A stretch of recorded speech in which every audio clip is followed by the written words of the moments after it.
क्या एक अल्लाह की इबादत में वंदे मातरम कहीं रोड़ा बनकर आ रहा है क्या?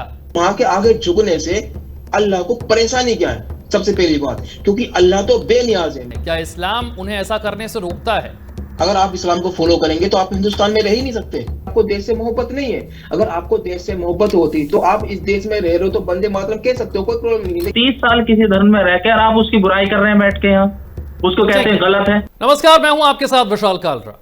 वंदे मातरम को राष्ट्रीय गीत के रूप में अनिवार्य करने पर जमीयत उलेमाए हिंद ने ऐतराज जता दिया है। सहारनपुर में जमीयत के मौलाना अरशद मदनी ने कहा है कि मुसलमान किसी को भी वंदे मातरम गाने या बजाने से रोकता नहीं है, लेकिन इसके छंद जो हैं वो मातृभूमि को एक देवता के रूप में दिखाते हैं। हम मुसलमान इस गीत को इसीलिए नहीं गा सकते क्योंकि हम केवल एक अल्लाह की इबादत करते हैं। अपनी इस इबादत में किसी और को हम शामिल नहीं करते हैं। यह हमारी मान्यताओं के खिलाफ है। इसीलिए वंदे मातरम को अनिवार्य करना यह संविधान की आत्मा, धार्मिक स्वतंत्रता और लोकतांत्रिक मूल्यों पर खुला हमला है।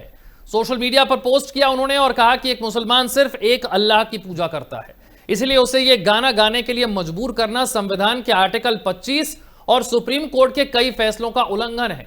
इस गाने को जरूरी बनाना, इसे नागरिकों पर थोपने की कोशिश करना, यह देशभक्ति का इजहार नहीं है, बल्कि एक चुनावी राजनीति है, एक सांप्रदायिक एजेंडा है, बुनियादी मुद्दों से ध्यान को भटकाना है। तो क्या मुसलमान वंदे मातरम नहीं गा सकता है? केंद्र सरकार ने तो इसे जरूरी कर दिया है। जनगण मन से पहले यह बजेगा, 3 मिनट 10 सेकंड का होगा, 6 छंद गाना अनिवार्य होगा। तो क्या इसके सम्मान में मुसलमान खड़ा नहीं हो सकता? क्या इसके सम्मान में मुसलमान वंदे मातरम नहीं गा सकता है? इसी पर चर्चा करेंगे। पहले आपको सुनवाते हैं इसे लेकर क्या कहा जा रहा है। हमको जग जाहिर है अच्छी तरह कि ये जो है मुसलमान इसे किसी भी हालत में कबूल नहीं करते और मुसलमान इसमें शिरकिया करम तसव्वुर को मानते हैं कि इसमें इस्लाम के खिलाफ एक शिरकिया तसव्वुर है, इसलिए वो रिजेक्ट करते हैं। लेकिन कुछ ऐसा इस वक्त हो रहा है पिछले कुछ दिनों से कि सारे मुसलमानों पर जबरदस्ती हिंदू माइथोलॉजी, हिंदू मजहब या हिंदू कल्चर को जबरदस्ती थोपने की तैयारी है। यानी अगर दूसरे अल्फाज में कहूं कि जबरदस्ती हिंदू बनाने की कोशिश हो रही है तो कोई बुरी बात, कोई गलत नहीं होगा। ये चीज, ये मतलब एक जबरदस्ती हो रही है। कैसी हुकूमत है, कैसी सरकार है कि जो अपने देश के रहने वालों के साथ इंसाफ नहीं करना चाहती। एक्स मुस्लिम अब्दुल्ला सनातनी हमारे साथ हैं। अब्दुल्ला जी, भाई क्या मुसलमानों को वंदे मातरम गाने की छूट नहीं है? क्या इस्लाम उन्हें ऐसा करने से रोकता है? क्या एक अल्लाह की इबादत में वंदे मातरम कहीं रोड़ा बनकर आ रहा है क्या? नहीं, इस्लाम तो बहुत चीजों से रोकता है, बहुत चीजों को काम मानते हैं। जब आप इंडिया में रहते हो तो जो इंडिया के अंदर जो कानून है उसको तो मानना पड़ेगा ना। अब वंदे मातरम कहने से क्या दिक्कत होती है? मुझसे इनसे ये जानना है। क्या मेरी आवाज आ रही है? पहले जी जी जी, मेरी आवाज सही बोलिए। आ रही है क्या आपको? जी जी बोलिए। जी जी, हाँ जी, मैं ये कहना चाह रहा हूँ कि हिंदुस्तान में जब आप रह रहे हो तो वंदे मातरम कहना मतलब कि अपने देश को, अपने देश का नाम लेना है, मतलब अपने देश की इज्जत करना है, अपने देश को ऊपर रखना है जिस देश में आप रह रहे हो। और रही बात इस्लाम की, इस्लाम आपको रोकता है। इस्लाम तो आपको बहुत चीजों से रोकता है। आप इस्लाम को पूरा फॉलो करते कहां हैं? अगर आप इस्लाम को फॉलो करेंगे तो आप हिंदुस्तान में रह ही नहीं सकते, क्योंकि कुरान के अंदर सूरह निसा की आयत नंबर 97 कहती है कि आप उस देश में ना रहिए जिस देश में इस्लामिक कानून नहीं है, जहां मुसलमान मतलब कि मेजोरिटी में, यानी जहां शरीयत लागू नहीं है। आप वहां जाइए जहां शरीयत लागू है, जहां इस्लामिक मुल्क है जहां। तो आप हिंदुस्तान में रह क्यों रहे हैं? सबसे पहली बात तो ये, क्योंकि सूरह निसा की 97 में यही कहती है। और रही बात वंदे मातरम कहने की, तो भाई एक बार बताइए, वंदे मातरम कहने से आपको प्रॉब्लम क्या है? सबसे पहली बात, आप कहते हो कि हमारा मजहब वंदे मातरम कहने से रोकता है। मजहब क्यों रोकता है? क्या वजह है? मैं जानना चाहता हूं कि आखिर वजह क्या है? किसको नुकसान होता है, किसको परेशानी होती है, किसको तकलीफ होती है? वो कह रहे हैं कि हम सिर्फ एक अल्लाह के आगे सिर झुकाते हैं, एक अल्लाह की इबादत करते हैं। आप वंदे मातरम गाते हैं मतलब आप माँ के आगे सिर झुका रहे हैं, माँ का वंदन कर रहे हैं। वो कह रहे हैं नहीं, माँ को रिस्पेक्ट तो दे सकते हैं लेकिन माँ को अल्लाह की जगह पे नहीं रख सकते हम। ये तो जो वंदे मातरम है वो उसकी जगह पर रख रहा है, अल्लाह के अलावा थोड़ी और किसी के सामने झुक सकते हैं। नहीं, देखो, सबसे मेन बात तो ये मैं आपको बताना चाहूंगा कि वंदे मातरम में आप कह रहे हो कि माँ के आगे झुक रहे हैं, तो माँ के आगे झुकने से अल्लाह को परेशानी क्या है? सबसे पहली बात, क्योंकि अल्लाह तो बेनियाज है। मेरे कहने का मतलब ये है कि आपने जिससे ये कानून लिया है, आप ये बताइए इससे परेशानी है क्या? यही तो बता रहे हैं कि एक अल्लाह है, उसकी इबादत करते हैं, उसके अलावा किसी के आगे सिर नहीं झुकाएंगे। जी देखो, सबसे सबसे मेन बात तो यही है कि आप एक अल्लाह की बात करते हो, कोई बात नहीं, तो फिर फॉलो आप पूरा करिए ना। फिर इस्लाम को, अगर इस्लाम को फॉलो कर रहे हैं, इस्लाम को अगर आपको फॉलो ही करना है तो पूरा करिए। फिर आप हिंदुस्तान में रह क्यों रहे हैं? फिर तो सूरह निसा की आयत नंबर 97 को फॉलो कीजिए, कुरान को फॉलो कीजिए। आप कुरान को तो मान नहीं रहे हो। फिर कुरान तो कहता है कि वहां से हिजरत कर जाइए जहां पर शरीयत लागू नहीं है। फिर सबसे मेन बात तो ये, हिंदुस्तान के अंदर जो है आप शरीयत की बात कर रहे हो, वो एक और बात भी कहते हैं, वो ये कहते हैं संविधान में कहीं नहीं लिखा है कि वंदे मातरम गाना जरूरी है। हमारी देशभक्ति को मापने का कोई पैमाना नहीं हो सकता है वंदे मातरम गाना या नहीं गाना। अगर हम वंदे मातरम नहीं गाएंगे तो क्या हम देशभक्त नहीं रह जाएंगे? आप जबरदस्ती कर रहे हैं, हम पर थोप रहे हैं, इच्छा से नहीं करवा रहे, आप थोप रहे हैं इसे। नहीं, इससे एहसास होता है ना हमें, इससे हमें एहसास होता है कि आपको देश से मोहब्बत नहीं है। अगर आपको देश से मोहब्बत होती तो आप इस देश में रह रहे हो तो वंदे मातरम कह सकते हो, कोई प्रॉब्लम नहीं। लेकिन आप कह रहे हो कि भाई हमारा इस्लाम इस चीज से रोकता है, तो इस्लाम तो बहुत चीजों से आपको रोकता है। मैं ये कहना चाह रहा हूँ, इस्लाम बहुत चीजों से रोकता है, तो आप वो फॉलो क्यों नहीं करते? इस्लाम तो आपको हिंदुस्तान में रहने की इजाजत नहीं दे रहा है। सूरह निसा की आयत नंबर 97 में क्लियर कहती है कि आप हिजरत करके चले जाइए, तो आप इस कानून को क्यों नहीं फॉलो करते? और फिर इस्लाम के अंदर चोरी करने पर हाथ काट देने चाहिए, आप इस चीज को फॉलो क्यों नहीं करते? नहीं, वो भारत के कानून को मानते हैं ना, मतलब वो कह रहे हैं भारत के संविधान में कहीं नहीं लिखा है कि वंदे मातरम गाना जरूरी है। यार भारत के कानून में नहीं लिखा, लेकिन मैं ये कहना चाह रहा हूं कि आप वंदे मातरम सिर्फ इस वजह से नहीं कह रहे ना क्योंकि आपके इस्लाम में इजाजत नहीं है। आप ये जरा ये सोचिए कि वो वंदे मातरम कह क्यों नहीं रहे। वंदे मातरम ना कहने की वजह यही है कि वो इस्लाम को मानते, इस्लाम वंदे मातरम कहने से रोकता है, तो इस्लाम की बात को मान रहे हैं, इसलिए वंदे मातरम नहीं कह रहे। ऐसे तो भाई बहुत सारी चीजें हैं हिंदुस्तान के अंदर जो कानून के अंदर नहीं है, लेकिन आप वो काम कर रहे हो। तो कहने का मतलब ये मेरा कहने का कि इस्लाम आपको रोकता है, तो इस्लाम आपको बहुत सारी चीजों से रोकता है। इस्लाम को अगर आप फॉलो करोगे तो हिंदुस्तान में आप रह ही नहीं सकते। इस्लाम एक ऐसा दीन है, नहीं तो कुरान के अंदर बहुत सारी ऐसी ऐसी चीजें लिखी हुई हैं जिसको अगर आप फॉलो करेंगे तो आप हिंदुस्तान में रह ही नहीं पाओगे। वो ये कह रहे वंदे मातरम में जो 6 छंद पूरे हैं उसमें तो देवी देवताओं का भी जिक्र है, हम मुसलमानों से देवी देवताओं का जिक्र क्यों करवा रहे हैं? वो ये भी कह रहे हैं। तो देखो हिंदुस्तान में रह रहे हो, ये हमारी जन्मभूमि है। हम पहले हिंदू ही तो थे। हम जितने भी मुसलमान हैं हिंदुस्तान में सबके सब हिंदू थे। आप हमारा डीएनए चेक कराओगे तो हम सब हिंदू ही निकलेंगे। तो ये जो देवी देवता ये जो है सब हमारे ही तो थे। ये तो बेचारे विदेश से आए लोग, इन्होंने इनके ऊपर जबरदस्ती इस्लाम थोपा तो बेचारे कन्वर्ट हो गए, नहीं तो ये सब हमारे ही थे भाई। ये देश हमारा, ये देश की मिट्टी हमारी।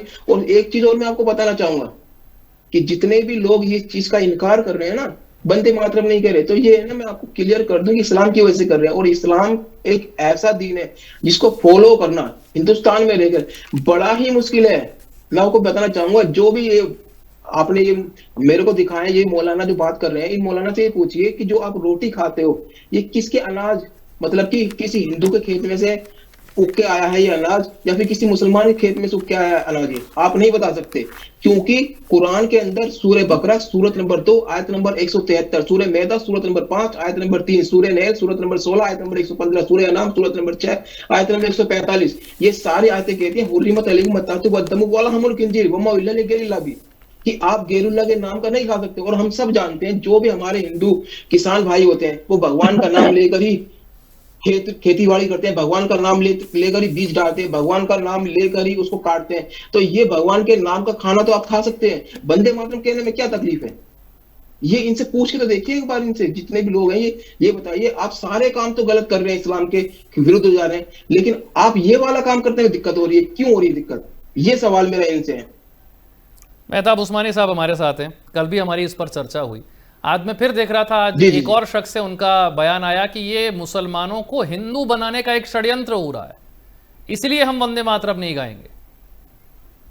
नहीं देखिए, ये मुस्लिम बैठे हैं, अब मैं इनको क्या कहूं, मैं इनकी बात पे मुझे बड़ी तेज हंसी आई अभी।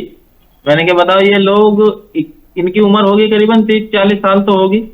ये 40 साल मुसलमान रह के जिस धर्म में रहे, ये जिसमें नमाज पढ़ी, जिसमें इन्होंने सारी मुस्लिम मान्यताएं मानी, उसको आज ये गलत बता रहे हैं। कल हिंदू धर्म में रहकर 10 साल बाद हिंदू धर्म को गलत बताने लगेंगे, तो इन लोगों को कोई वजूद नहीं है। ये अपनी सुविधा के लिए कोई भी धर्म बदल सकते हैं। आज कल हिंदू थे, मुस्लिम थे, आज हिंदू हैं, परसों फिर मुसलमान हो जाएंगे। तो इनकी तो मैं बात ही नहीं करूंगा। अभी ये डीएनए की बात कर रहे थे, आप मुझे बताइए दुनिया का कौन सा ऐसा पैटर्न है जिसमें धर्म का डीएनए होता है? आप कैसे कह दोगे हिंदू का डीएनए मुस्लिम का? मुझे अरे सुन लीजिए भाई, डीएनए बाप का होता है, भाई का होता है, डीएनए वो भाई कौन सा धर्म का डीएनए आपने इजाद कर दिया नया कि भाई ये डीएनए हिंदू है, ये डीएनए मुस्लिम है, ये डीएनए क्रिश्चियन है, ये डीएनए सिख है? ये डीएनए का नया पैटर्न आपने लागू किया है। इन लोगों को बोलने से पहले ये नहीं पता होता हम कहना क्या चाहते हैं, ये इनको कुछ पता नहीं। आप 30 साल एक धर्म में रहे, 30 साल आपने उसमें इबादत करी, नमाज पढ़ी, रोजा रखा, सारी चीजें करी, क्या 30 साल में आपको यह अकल नहीं आई कि ये गलत है, ये सही है धर्म? 30 साल में तो पता चल जाना चाहिए। मैं मानता हूं अगर ये बच्चे होते तो मैं कह भी नहीं सकता था चलो छोटे बच्चे हैं, नादानी कर ली, लेकिन 30 साल किसी धर्म में रहकर आप उसकी बुराई कर रहे हैं बैठ के, यहाँ उसको कहते हैं गलत है, तो हो सके कल हिंदू धर्म की बुराई करने लगे ये लोग, ये भी तो हो सकता है ना। ठीक है, डीएनए ऑलरेडी बहुत सारे लोग हैं जो हिंदू धर्म की बुराई करते हैं। मुफ्ती शमून कासमी साहब हमारे साथ हैं, उत्तराखंड मदरसा शिक्षा बोर्ड के चेयरमैन हैं। शमून कासमी साहब, कल भी ये चर्चा थी, आपका ये कहना था कि मातृभूमि के प्रति रिस्पेक्ट दिखाना वंदे मातरम है। जो ज्यादातर मौलाना मैं सुन रहा हूं, अरशद मदनी समेत बाकी लोग, उनका कहना है कि अल्लाह के अलावा किसी और के आगे झुकने की इजाजत है ही नहीं। तो जिनको इस्लाम समझ ही नहीं आता वो ये कह रहे हैं कि वंदे मातरम गाना भी अलाउड है। यहाँ तो देवी देवताओं का भी जिक्र है, इस्लाम का इंटरप्रिटेशन आप गलत कर रहे हैं, इसलिए आपको लगता है कि वंदे मातरम गाना अलाउड है ही नहीं ऐसा।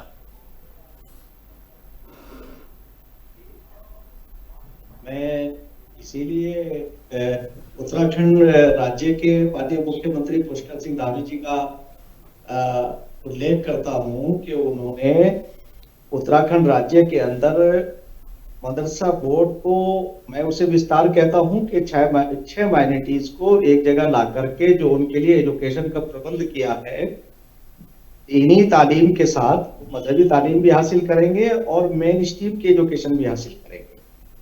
तो आज जरूरत भारत के लोगों, मुसलमानों को, हिंदुओं को, सिखों और ईसाइयों को अच्छी गुणवत्तापूर्ण एजुकेशन की जरूरत है, और वो गुणवत्तापूर्ण एजुकेशन हमारी सरकार, उत्तराखंड राज्य के माननीय मुख्यमंत्री पुष्कर सिंह धामी जी ने सुनिश्चित किया है कि हम इन बच्चों को गुणवत्तापूर्ण एजुकेशन देंगे। नहीं, आप वहां पर मदरसों में क्या वंदे मातरम, क्या वहां पर उत्तराखंड के मदरसों में वंदे मातरम गाना अलाउड है?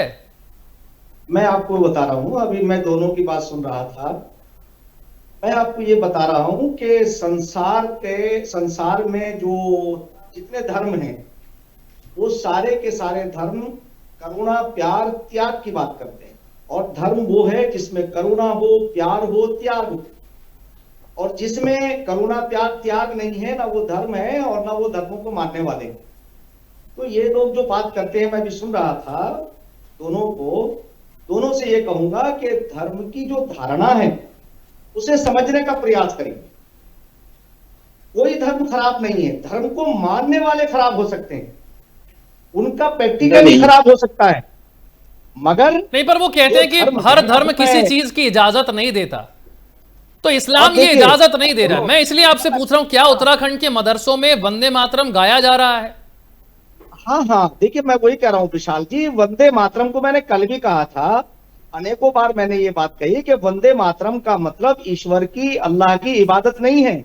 ऐ माँ, हम तेरी परिक्रमा करते हैं, तेरी रेस्पेक्ट करते हैं, और अपनी माँ को सलाम है, और माँ के पैरों के नीचे जन्नत है, और वो मातृभूमि जिससे हमने जन्म लिया वो हमारे लिए, उसका हमारे ऊपर कर्ज है।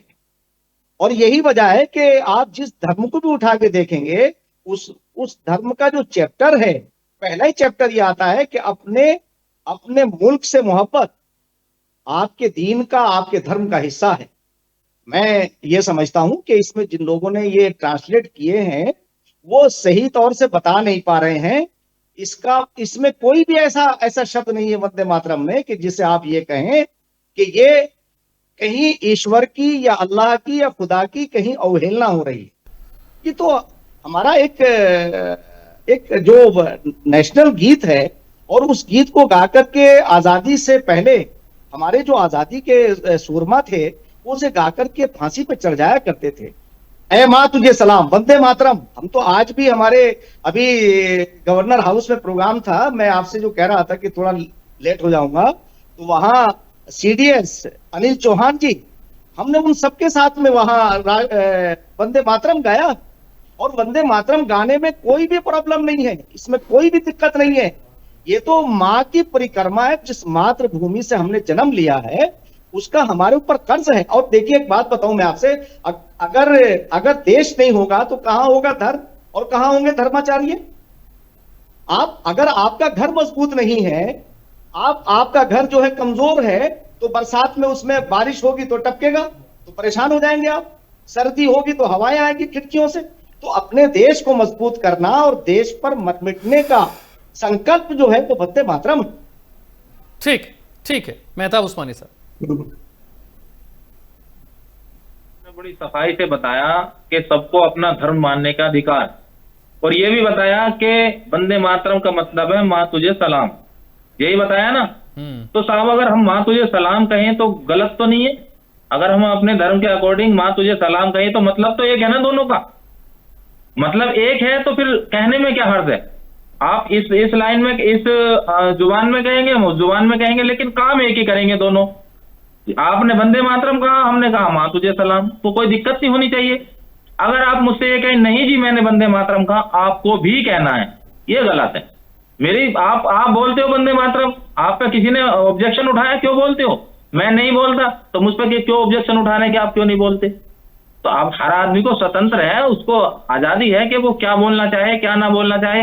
आज आप वंदे मातरम की बात करें, कल कहेंगे नहीं जी आप टोपी नहीं रख सकते सर पे, ये धर्म में है ही नहीं, हिंदू धर्म में। तो मौलाना साहब बताइए, आप टोपी उतार देंगे? नहीं उतार सकते ना।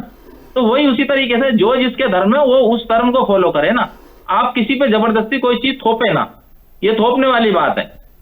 धर्म अपनी जगह है और कल्चर अपने, कल्चर के अकॉर्डिंग हम, आप टोपी लगाते हैं, किसी और धर्म वाले टोपी नहीं लगाते, तो हम ये कहें आप क्यों नहीं लगाते, क्या आपको लगानी पड़ेगी? ये गलत है। आप कहिए, हम मना नहीं कर रहे, जिसने मुस्लिमों को बोलना है बोले, हम, हमारी तरफ से ऐतराज ही नहीं है। हमारा तो ऐतराज ये कि किसी पे जबरदस्ती थोपने की कोशिश ना करें, बस ये ऐतराज है हमारा। ठीक, शमून कासमी साहब, पहले तो ये समझने की कोशिश करिए कि आप बोल क्या कह रहे हैं। सही बात।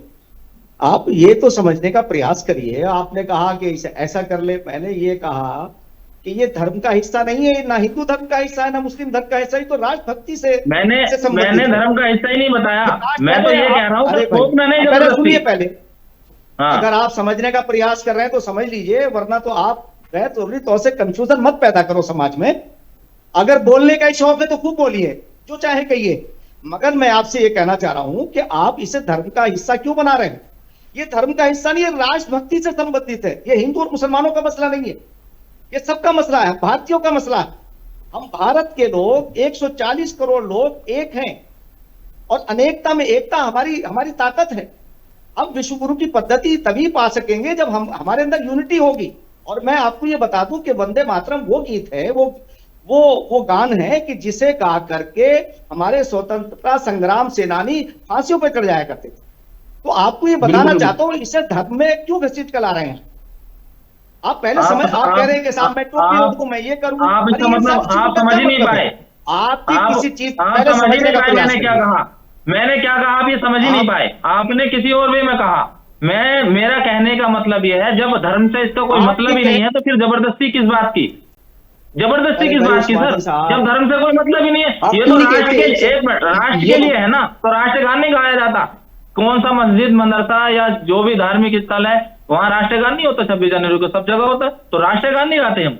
लेकिन अगर आप मुझसे कहो नहीं जी आपको कहना ही कहना है वंदे मातरम हमारा ऑर्डर है, तो कहेंगे साहब जब धर्म से इसका कोई मतलब ही नहीं है, जब धर्म का इससे कोई मतलब नहीं है, तो आप एक काम कीजिए, कानून बनवाइए राष्ट्रद्रोह का, कि अगर जो वंदे मातरम नहीं कहा उसे जेल भेजा जाएगा। ये कानून बनवा दीजिए। अब्दुल्ला सनातनी, आपने शुरुआत में भी ये बात कही कि इस्लाम में तो ऐसी बहुत सारी बातें हैं जिसको नहीं मानते हैं बाकी मुसलमान, लेकिन इसी बात पर वो अड़ जाते हैं। ऐसा क्यों है? इस्लाम में बहुत सारी और बातें हैं जिनको नहीं माना जा रहा, लेकिन इस बात पर आप अड़े जिनको नहीं माना जा रहा।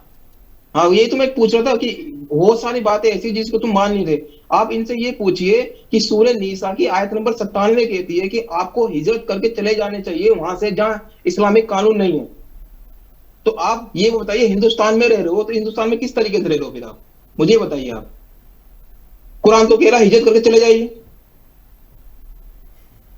बोलिए आप। मैं जवाब दे दूं? जी जी जी जी मैं जवाब दे जी आप इनसे उस्मानी पूछिए कि इनसे पूछिए इस्लामी कानून पढ़ा है इन्होंने? क्या है इस्लामी कानून? अगर पढ़ा हो तो जी, जी, इस्लामी डेफिनेशन समझा देंगे। मैं बता रहा हूँ ना, कुरान क्या डेफिनेशन है इस्लामी कानून की? इस्लामिक कानून की डेफिनेशन समझा दें, और ये भी समझा दें कि हिंदुस्तान में चलता है या नहीं चलता है। हिंदुस्तान में कौन सा मुसलमान है जो अपने तरीके से नहीं जीता? कौन सा मुसलमान है जो इस कानून नहीं मानता? मुझे आप ये बताइए, आपके सवाल का आपके अच्छा एक बार अब्दुल्ला भाई को बोल तो लेने दीजिए। अब्दुल्ला भाई, हाँ बोलिए, आप बोलिए। विशाल जी, जब एक सेकंड सर, एक बार वो, हाँ एक सेकंड बस सर, एक सेकंड जरा इन्हें मैं एक बात कहना चाह रहा हूँ। हाँ, बहुत जो नौजवान बोल रहा है, हाँ, मैं जरा बताना चाहता हूँ कि इस्लाम डेमोक्रेसी को पसंद करता है। आपको मालूम होना चाहिए, आप एक हिस्से को पढ़ के जहां आप कह रहे हैं भारत के अंदर तमाम धर्मों को स्वतंत्रता हासिल है संविधान के अनुसार, ये जो आप बोल रहे हो ना, पहले थोड़ा सा इतना समझ करके आओ, बोल क्या रहे हो आप और कहां बोल रहे हैं। जी जी, आपको ये मालूम होना चाहिए, वो अब्दुकुम सूरा बैनहुम, सुनो जरा गौर से सुनो, उसके बाद तुम जो चाहे बोलना। क्योंकि अगर तुमने यही मच्छा बना दिया है, मुझे ये करना है तो करते रहना। हमें आज सुनिए, पहले इस्लाम डेमोक्रेसी को पसंद करता है और डेमोक्रेसी को सारे धर्म पसंद करते हैं। मैं सनातन धर्म इस्लाम मैंने पढ़ा है, मैंने सारी चीजों को जो तुम बात कर रहे हो ना यहाँ, ये बात अनुचित है, खैर जरूरी है। आप कह रहे हैं आप हिजरत करके चले जाओ, अरे हिजरत करिए। जो तुम ये नई नई बातें निकाल रहे हो ना, इसका कुरान की हिस्सा है। भक्ति की तरफ आओ। राष्ट्र अगर कमजोर होगा, नहीं तुम मोहब्बत की बात कर रहे हो। ठीक है, मैं आपकी बात को बहुत अच्छे से समझ रहा हूँ। मेहताब उस्मानी साहब, जो शबून कासमी साहब भी कह रहे हैं, आप दोनों बड़े बुद्धिजीवी हैं और आप दोनों इस बात पर एग्री करते हैं कि अपना अपना धर्म मानने की छूट है। शमून कासमी साहब कह रहे हैं कि धर्म से जुड़ा हुआ वंदे मातरम नहीं है, सिर्फ राष्ट्र की भक्ति से जुड़ा हुआ है, देशभक्ति की भावना मजबूत करता है, कोई दिक्कत नहीं है। कोई इसे ऐसा मत समझिए कि आप पर थोपा जा रहा है। किसी देश में आप रहते हैं, उसका राष्ट्रगीत गाना, उसका राष्ट्रगान गाना कोई थोपने वाली बात नहीं है, तो दिल से आना चाहिए। क्यों आपके दिल से नहीं आ रहा है, ये सवाल। यही बात मैं समझाने की कोशिश कर रहा हूँ। देखिए, अगर हमें हिंदुस्तान का कोई ऐसा राष्ट्रगीत छोड़ो, कोई भी ऐसी परंपरा अगर नहीं माननी होती तो हम 47 में हिंदुस्तान छोड़ के चले जाते। हम रुके क्यों? क्या हमें नहीं पता था कि हिंदुस्तान का कल्चर क्या है? क्या हमें नहीं पता था हिंदुस्तान में कैसे लोग हैं? क्या हमें नहीं पता था हमारे लोग कितने रहेंगे हिंदुस्तान में? उस वक्त सारी चीजें पता था। हमने सारी चीजें अपनों को छोड़ के हम आप लोगों के साथ रहे। क्यों रहे आप लोगों के साथ? तो क्या हमें स्वतंत्रता थी, यहाँ हम अपने तरीके से जी सकते थे, हम अपने तरीके से अपना धर्म मान सकते थे, और वही हम कर रहे हैं। बताइए कौन सा ऐसा मुसलमान है जो किसी एक धर्म विशेष को टारगेट करके उसके बारे में गलत सलत बोलता हो? एक बता दीजिए, हिंदुस्तान में एक मुसलमान का मुझे बयान दिखा दीजिए जो गीता के बारे में गलत बोलता हो या गीता में कमी निकालता हो। हमारे लोग, सुन लीजिए, हमारे लोग कुरान की कमी निकालने बैठ जाते हैं। ये कहाँ का वो है? ये कुरान की कमी है। इन लोगों का इतना वजूद है, एक चुटकी बराबर है, ये कुरान की वजूद में कमी निकालने बैठ जाते हैं। बताइए क्या किया? मेरे पास समय कम है, लेकिन मेहताब उस्मानी साहब, मुझे बड़ा अजीब लगा जब आपने कहा कि हम अपने लोगों को छोड़कर आपके साथ रुक गए। बिल्कुल, अपने तो हिंदुस्तान में रहने वाले लोग अपने नहीं है, हिंदुस्तान में रहने वाले लोग अपने नहीं है। अरे हमारे, मैंने क्या कहा, इस बात से मुझे बड़ा दुख हुआ, इस बात से मुझे बड़ा दुख हुआ जब आपने कहा कि हम अपने लोगों को छोड़कर आपके साथ रह गए। शमून कासमी साहब, देखिए विशाल जी, अब मुझे तो इजाजत दे दीजिएगा, मगर मैं इतनी बात कह के जा रहा हूं कि कुरान की आयत जो पहली है, या अय्युहन्नास इन्ना खलकनाकुम मिन ज़करिन व उन्सा, ए लोगों हमने तुम्हें एक ही नर और नारी से पैदा किया है। हमारे दूध और खून के रिश्ते, हमारे मजहब बदलने से हमारी पूजा पद्धति तो अलग हो सकती है, हमारे नफे और नुकसान एक हैं। डॉक्टर मोहन भागवत जी ने बहुत अच्छा एक वक्तव्य दिया कि उन्होंने कहा कि हमारे रास्ते अलग हो सकते हैं पहुंचने के, मगर मंजिल हमारी एक है। कहने का तात्पर्य यह है कि जिस मालिक की हम पूजा करते हैं, इबादत करते हैं, वो मालिक हम सबका एक है और उसने हमें एक ही नर और नारी से पैदा किया है। वेद, कुरान, बाइबिल, जितने भी धर्म हैं, सनातन धर्म तो उस चीज को और आगे बढ़ाता है। तो इसलिए मैं आपको ये बात कहना चाह रहा हूं कि ये जो लोग बात कर रहे हैं ना, ये बहस बजाय बहस कर रहे हैं, इन्हें क्योंकि चमकना है, ये बोलते रहे। मैं तो आपसे बस इतनी इजाजत चाहूंगा, क्योंकि मैं इन लोगों के मेयार के मुताबिक बात नहीं कर पाऊंगा। मैं तो सिर्फ इतना कहूंगा कि वंदे मातरम गाने से ना आपकी कोई मजहबी चीज प्रभावित होती है, ना अल्लाह की इबादत में कहीं कोई रखना आता है। राष्ट्रभक्ति की भावना पैदा होती है, और राष्ट्रभक्ति हमें अपने सीने के अंदर रखनी चाहिए। अगर राष्ट्र कमजोर होगा तो हम कमजोर होंगे, इसलिए राष्ट्र ही सर्वोपरि है। ठीक है सर, बहुत बहुत शुक्रिया आपका। मेरे पास भी इतना ही समय है, और बात यही है कि वंदे मातरम कहना किसी धर्मों की लड़ाई करवाना मकसद नहीं है। मकसद देश प्रेम की भावना को जगाना है, और यह बात दिल से आनी चाहिए, जबरदस्ती नहीं आनी चाहिए। छोटा सा ब्रेक।